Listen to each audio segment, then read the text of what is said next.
새마을금고 그 이사장 선거가 뭐 지금까지 뭐 각자 그 새마을금고에서 했는데 네. 이번부터 이제 전국 동시 새마을금고 이사장 선거를 한답니다. 동시에 한다고? 네, 동시 전국적으로. 이게 굳이 뭐 이유가 있었을까요? 이게 뭐 옛날에 농협도 그렇지만 농협장 선거도 법이 생겼어요. 근데 농협은 그 이후로 하도 말썽이 많고 해서 동시 선거를 하면서 위탁 선거법이라고 선거관리위원회에서 네, 선거관리 새마을금고 이사장 선거도 요렇게 선거관리위원회에서 하는 거는 이것도 관련 법이 위탁 선거법을 받나? 위탁 해가지고 적용을 받는 예. 가 아니 법 자체가 우리 공직선거법 있죠, 그죠? 네. 위탁 선거법이라고 새로 생겨서 하는 건데 새마을금고는 그걸 적용받나? 그건 저 모르겠네. 일단 뭐 전국 동시 이사장 선거 이제 선거관리위원회 아까 우리 진주문화원도 그 선거관리위원회에서 각 지역의 선거관리위원회에서 네. 이 새마을금고 이사장 선거를 이제 위탁을 받아가지고 이제 한다는 거죠. 그러니까 뭐 울산은 울산 선거관리위원회가 하고 진주는 진주 선거관리위원회가 진주 지역에 있는 새마을금고 이사장 선거를 이제 위탁 받아서 그 사무를 제1회 전국 동시 처음으로 이제 한다는 거죠. 이것도 위탁 선거법을 받네요. 위탁 선거를 하지 그렇게 하지 아니 않으면 법 자체가 네. 요거 때문에 이제 하는 게구나. 네, 그래서 이제 서부 경남 그 6개 지자체에서 선거가 진행되는 금고가 22군데. 선거 방식은 자산 기준 2천억 원이 넘는 곳은 회원이 이제 모두 다 이제 투표를 하는 이제 직선제 방식으로 치러지고요. 나머지 금고들은 이제 간접 선거인 이제 대의원제로 진행이 또 되지만 또 자체 정관에 따라서 또 직선제로 진행되는 것도 있답니다. 이게 네. 농협 농수축협이 동시 선거에 이제 관련 이제 밑바닥에 기재가 있는 법률이 공공단체 등 위탁 선거에 관한 법률이 제정됨으로써 이게 이제 동시 선거를 하게 되는데 이것도 새마을금고도 여기에 요 법을 적용받아서 그게 굉장히 세요. 위탁 선거법이 우리 공직 선거법보다 더 셉니다. 이 처벌 규정 같은 경우. 그래서 진주는 이제 13군데에서 선거를 치르는데 직선제를 하는 곳이 3곳, 동진주, 세진주, 진주 동부 이렇게 3곳이 직선제를 하고 나머지는 대의원 간접 선거하는 거죠. 나머지 또 일부 금고는 뭐 단독 출마를 하게 되면 또 선거 없이 그냥 무투표 당선되는 거고 그렇답니다. 일단은 새마을금고의 새로운 시대가 열렸다. 예, 예, 일정을 잠깐 보면 3월 5일이다, 그죠? 예, 후보자 정식 등록은 오늘 18일, 19일까지 이틀간 진행이 되고 선거 운동은 20일부터 투표일 전날까지입니다. 그래서 선거일은 2025년 3월 5일 다음 달 이제 5일이죠. 근데 이건 이제 우리 일반 농수축협처럼 그건 조합원들이 하잖아요. 네. 이거는 또 회원들이 하죠. 이게 새마을금고 회원, 회원이라고 합니까? 그러니까 아니, 가입자 회원들. 예. 그러니까 아까 선거 방식이 자산 기준 2천억 원이 넘는 곳은 회원들이 모두 투표하는 회원들이니까. 직선제. 예. 또 새마을금고 회원들이 아닌 분들은 또 관계가 관련 없는 부분이죠, 그죠? 그렇죠. 예. 일반 시민이 하는 게 아니까. 그렇죠. 그래서 이제 일단 어찌됐든 제1회 전국 동시 새마을금고 이사장 선거가 2025년 3월 5일 3월 5일 날 치러집니다. 예. 그 내용을 전해드렸고요. 우리 본부장님 우리 학교 다닐 때 남녀공학 남녀공학 우리 그때는 남녀공학이 거의 없었잖아요. 중고등학교 때 있었나요? 농촌 지역은 워낙 학생들이 없으니까. 그런데 농촌 지역은 예전에도 그 남녀공학이었고 도시 지역은 이제 남녀가 구분돼서 돼 있었고 그런 상황이죠. 그래서 용어가 좀 이거 좀 용어도 좀 이상하다 이거. 단성학교 같으면 내 단성초등학교 출신인데 단성학교 남녀공학이 참 그 한자를 잘 아시면서 또 왜 그러니까 이 단성학교가 난 처음에 단설학교인가 싶어가지고 단성 성이 뭐 남자든 여자든 그래서 일단 경남도 교육청이 남녀공학 그 전환 접수를 한답니다. 이게 2030년 중장기 학생 배치 계획을 발표를 했는데 만약에 이제 남녀공학으로 전환을 하게 되면 거기 교육활동 지원비 뭐 같은 이런 예산을 3년간 최대 3억까지 지원을 하겠다. 이렇게 이제 이거는 그 시대 추세고. 근데 사실은 진주도 고등학교, 중학교야 뭐 중학교도 앞으로 마찬가지인데. 지금 있나요? 중학교, 고등학교는 남녀공학이 중학교, 중앙중학교, 동원중학교 이게 점차 이렇게 확산되는 추세고 이제는 그다음에 고등학교도 진주 중앙고등학교 같은 경우는 벌써 전환된 지 오래됐고 뭐 정보고 근데 그죠? 전부 다 그래도 공고도 마찬가지고 남녀공학이고 그렇게 전환된 시대 추세이고. 언론 근데 보도를, 이제 인문계 고등학교의 경우에 보면 그 학부모들이 특히 남자 학생을 가진 학부모들은 싫어하더라고. 왜냐? 뭐 여자 성적에서 엄청난 차이가 나요. 그래서 그거는 반발하는 경우가 많아요. 근데 그 언론 보도를 보니까 그 서울의 그 동국대 사범대 부속 여자 고등학교에 특별한 신입생이 왔답니다. 이게 남학생들이 개교한 지 95년 만에. 그것도 여고였는 모양이죠. 예. 사대부고도 옛날부터 남녀공학인데 저 경상대 사대부고 이거 처음부터 거의 뭐 그래서 시대 추세지. 일단 그걸 보니까 자료를 보니까 전국 중고교 남녀공학 전환 학교 수를 보니까 2020년에 6개교, 2021년에 12개교, 2022년에 23개교, 2023년에 22개교, 2024년에 21개교. 이게 이제 뭐냐면 이게 점점 이제 학생 수가 줄어드는 거예요. 학교 자체의 존립이 문제가 되는 데가 많기 때문에 농촌 지역은 뭐 이거는 뭐 거론되지도 않을 뿐더러 그러니까 뭐 학교 자체가 있을까 없을까 문제되니까. 그게 학교 존립 자체에 이제 그걸 이제 피할 수 있는 유일한 방법 현재로서는 이제 탈출구 정도가 그렇게 되는데 이제 이 부분에 대해서 이제 남녀공학에 대해서 뭐 여러 가지 쟁점들은 좀 있는 것 같습니다. 그러니까 뭐 일반적으로 이제 성평등 문제, 그다음에 이제 기존의 뭐 여학교, 남학교에서 이제 각각 그 교육 환경이 다르지 않습니까? 그러니까 이제 그 달라지는 그런 교육 환경을 어떻게 할 것인가. 그다음 뭐 사회적인 역할, 효과 이런 거는 좀 놔두더라도 이제 제일 중요한 이제 학생들의 선택권. 그러니까 학생들의 이제 선택권은 이제 무시하고 그냥 뭐 남녀 학교 뭐 통합을 한다든지 남녀 공학으로 전환시켜 버릴 때 학생들의 선택권이 제한이 된다는 점. 사실 같이 공부 안 하고 싶을 수도 있잖아요. 성희 씨 만약에 여고 다니는데 공학 된다면 찬성해요, 반대요? 찬성이야 이거. 그래서 이제 그런 이제 다르니까 그런 학생들의 선택권이 좀 이제 중고등학교 문제는 뭐 중고등학교 문제지만 내가 대학도 마찬가지나 숙명여대나 이화여대 같은 경우 공학하려고 추진하고 근데 반발하고 뭐 이런 게 있죠, 그죠? 그렇지. 시대 추세다. 그리고 이제 중고등학교 지역에 있는 우리 지역에 있는 중고등학교의 경우는 앞으로 심각한 학생 수 감소 현상이 눈앞에 와 있기 때문에 남녀 공학 문제 이거는 지역적인 문제밖에 안 될 것이다. 저는 그렇게 생각합니다. 언젠가는 남녀 공학 할 수밖에 없다. 2024학년도 교육 통계 기준에 따르면 경남 지역의 총 461개 중고등학교 가운데 단성 학교는 145개교랍니다. 그러니까 얼마 안 되잖아요. 비율로 남아 있는 게 얼마 안 되잖아요. 비율로 따지면 세 학교 중에 한 곳은 단성 학교라는 거죠. 이게. 30% 정도 되는데 이게 과연 언제까지 갈 수 있을까? 그래서 일단은 뭐 한번 도교육청에서 일단 그 2030 중장기 학생 배치 계획이니까 시기는 남아 있지만 전국적인 추세를 볼 때는 뭐 그렇게 크게 늘지는 않지만 꾸준하게 이제 증가하는 추세인 거는 확실한 것 같습니다. 추세에 따라서 그렇고 인구 분포도 그렇고 그래서 뭐 시대적으로 이제 좀 어쩔 수 없는 그런 부분이 아닌가 그런 생각이 듭니다.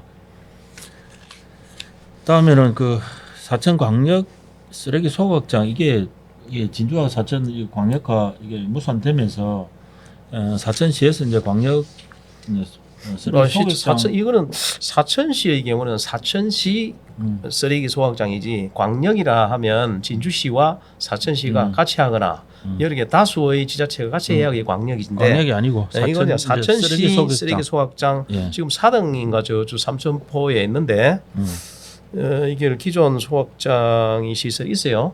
사천은 이게 자그마한 게 있죠. 이제 광역화가 무산되다 보니까 이게 이제 각각 진주와 사천이 이제 각각 이 문제를 해결해야 되는 거죠.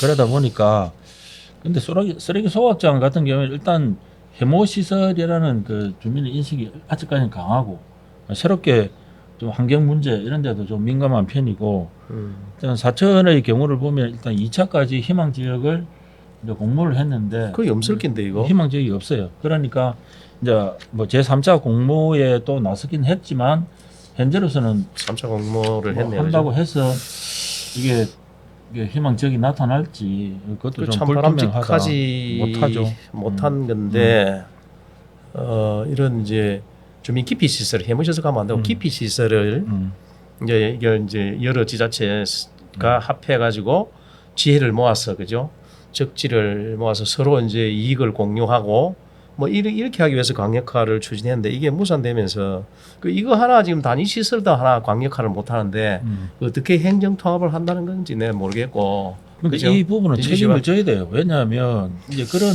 각 지역에서 각 개별 지자체별로 이러한 뭐 기피 시설이든 해모 시설이든 이런 거 하려면 어려우니까 그래서 정부에서 광역을 이제 유도를 한 건데 근데 결론적으로 놓고 보면 진주 사천이 합의를 못 낸 거잖아요.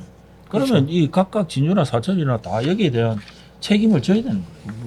그러니까 뭐 못했으니까 뭐 우리 자체적으로 짓겠다. 그런 상태인데 이런 그 단위 시설 이도 필수 시설이거든요. 지역에 반드시 있어야 되는 필수 생활 시설. 이런 거 하나도 제대로 이제 광역화 합의점을 찾지 못하는데 그보다 여러 수십 배 더 어려운 행정 통합, 지역 진주 사천의 행정 통합을 거론한다고? 그런 참 난망하다. 이런 것부터 착착 하나씩 서로의 필요에 의해서 그죠? 서로가 필요한 시설, 그리고 서로 이제 합의를 어떤 식으로든 지혜를 모아서 합의를 해 나가고 그다음에 미리 해야 지금 여러 가지 있잖아요. 뭐 시내버스 왔다 갔다 같이 하는 거, 시내버스 광역화 그런 거라든지 그 하나씩 둘씩 다 이렇게 착착 해 나가면 그 문화도 같고 생활권도 같아지면 그러면 뭐 이게 통합을 하자 행정도 이렇게 되는 것인데 일단 뭐 경남도도 좀 중재를 좀 잘 해가지고 이걸 좀 성사를 시켰으면 좋았겠다. 뭐 뒤에 뭐 그런 이야기들이 좀 있습니다만 어쨌든 간에 뭐 진주도 마찬가지고 사천도 마찬가지고 쓰레기 소각장 이제 독자적으로 해결을 해야 되니까 그런 것도 있겠다 참. 누구야 트럼프처럼 미국 대통령으로 다시 취임한 트럼프처럼 세세한 거 이걸 가지고 합의해 나가는 게 아니고 거꾸로 탑다운 방식으로 행정 통합을 먼저 해놓고 하면 쉽겠다 이런 거 있잖아. 대한민국이 되겠습니까? 탑다운 방식으로 그런 생각이 문득 드네요. 대한민국은 택도 없는 행정 통합을 먼저 해놓으면 이런 건 자동으로 해결할 수 있다. 그런 반론도 나올 수 있겠네. 아니 옛날에 그 우리 뭐 할 때입니까? 그 진주선 그 할 때 그 2년 만에 그 안에 싹 다 들여냈다고 이야기했잖아요. 그때 정화사업 할 때 군사 독재 시절이니까 군사 독재 시절에나 가능한 말씀을 지금 하셨다. 그 군사 독재 시절처럼 행정 통합을 먼저 딱 해놓고 그러다면 이게 뭐 식은 죽먹기지 그냥 뭐 강력 소리기장 하나 정도야 뭐. 정말 해놓으면 뭐 독재 시절처럼 이거 해 저거 해 그러면 뭐 안 할 도리가 있습니까? 그러면 그래 할 수밖에 없는 거. 일단 간에 이게 쓰레기 소각장 문제 이거는 내년 그 선거 때까지도 분명히 연결이 될 것 같고 이게 좀 논란의 가장 큰 논란의 소지가 될 것 같다는 생각이 듭니다. 사천시는 그래도 기존에 작은 게 사등민 저기 있어요. 사등동에 그걸 뭐 있는데 확장을 증설을 한다든지. 진주시는 어떻게 할 거지? 진주시는 참 모르겠습니다. 진주시는 어떻게 할 거지? 참 진주시는 내 동네 사람들 반대하고 있고 기존 소각 시설도 없고 해서 참 걱정입니다. 2023년까지 매립하면 이제 안 되니까 매입을 할 수 있지만 근데 그 이후부터 안 되니까 이제 어찌할지 뭐 수출할까요? 수출 진주시 나온 옛날 우리 쓰레기 수입 많이 했어요. 옛날에 일본으로부터도 많이 하고 쓰레기를 수입 많이 했지. 우리도 수출하다 걸리고 인도네시아인가 뭐 이래가지고 자, 그래서 사천 쓰레기 소각장 일단 할 곳이 없답니다. 그 주민들의 입장에서 보면 뭐 우리 동네에 쓰레기 소각장 들어온다는데 찬성할 사람 없고요. 하지만 이제 어차피 소각장이 만들어져야 된다면 그에 상응하는 주민들한테 지역 발전 방안이라든지 지역민들한테 뭔가 이득 혜택이 돌아갈 수 있는 그런 방안들이 타 지역에서도 굉장히 사례가 많습니다. 그런 사례들을 좀 적용을 해서 하루빨리 좀 쓰레기 소각장이 좀 만들어졌으면 좋겠다라는 생각을 합니다. 사천시는 그 바다에 떠가 있는 무인도가 많은데 그 또 위험한 소리 하지 마이소. 아이고 환경단체들한테도 난리 납니다. 이거 보고 바로 전화 옵니다. 그다음에 우리 진주시에 그 지난 그 연말에 우리 진주시 보건소 그 정축 사업할 때 뭐 200억 가까이 예산을 자체 삭감하고 했지 않습니까?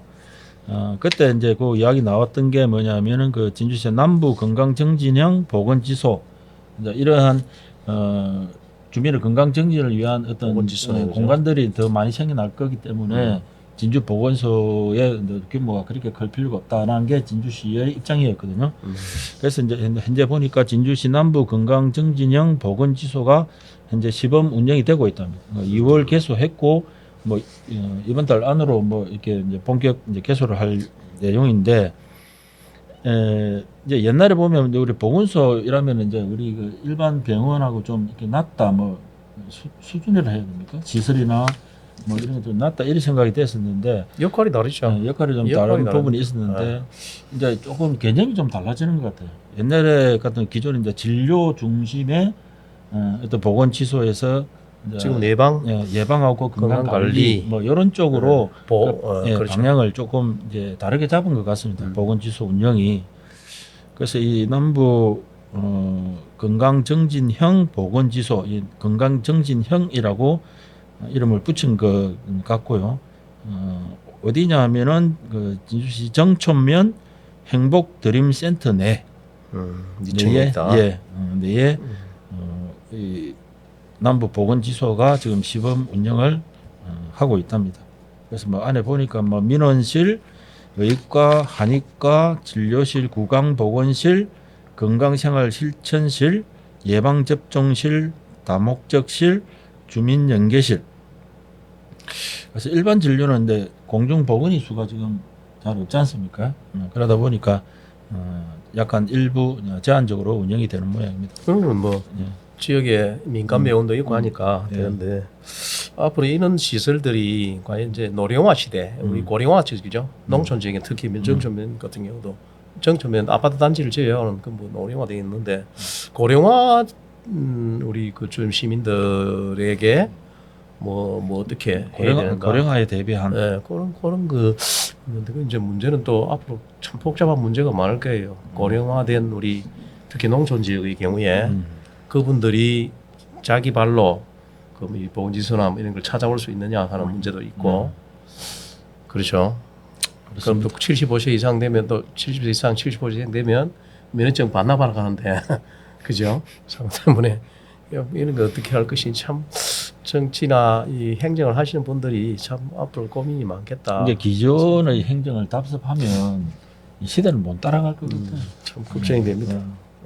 근데 이런 시설이 앞으로 이제 밖으로 나가는 게 좋지 앞으로 진짜. 그러니까 뭐이 요점마다 좀 이런 시설들이 좀 많이 갖춰주는 건 좋은 일인 것 같습니다. 그렇죠. 그래서 진주시 남부 건강정진형 보건지소가 정촌면 행복드림센터 내에서 현재 시범 운영이 되고 있습니다. 네. 본부장 오늘 위클리 이슈는 여기서 마치도록 하겠습니다. 네. 어쨌든 눈에 발걸음 조심하시고 뭐 울지 않도록 이렇게 합시다. 특히 그 오늘 밤 지나면은 뭐 영하권을 하면 길이 다 올 수도 있고 다행히도 근데 눈비가 같이 안 그러면 이거 정월 대보름 달치 태우기로 또 산불도 많이 날 텐데 그 우리도 굉장히 높은데 그거는 또 걱정이 해소되는 거죠. 한 개가 걱정이 해소되면 한 개는 낫고 뭐 그렇다 그죠. 마치자 그럼 마치시죠. 예, 마칩시다. 네, 마치겠습니다. 네. 고맙습니다. 고맙습니다. 수고하셨습니다.